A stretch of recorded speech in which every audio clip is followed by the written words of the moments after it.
Actually, isa lang yung na-realize ko kung gusto mo talagang maging successful kagad-agad is you need to learn high income skill. Ibig sabihin ng high income skill, ito yung mga skill na malaki ang binabayad nila.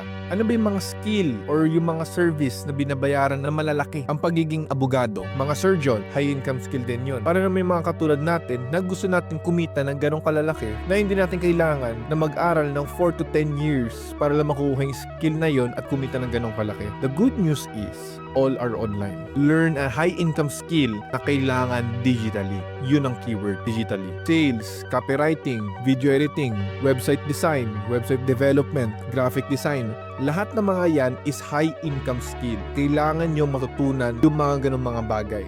Kasi kung magiging negosyante kayo, kailangan nyo pa rin ng ganong bagay. Pero kung meron pa akong last tip para sa inyo, you need to learn a high income skill but you need to be the fucking best. So, marami dyan mga surgeon na mga mamahalin talaga pero meron mga surgeon na mura lang ang mga bayad sa kanila kasi hindi sila yung pinakamagaling. Ganon din naman sa pagiging video editing, graphic designing, website design. Meron mga mura at meron mga mahal. You need to be the best. So learn na high income skill and learn to be the best. Ayun yung gagawin ko sa posisyon ko kung nagsimula ako sa wala. I will learn a high income skill.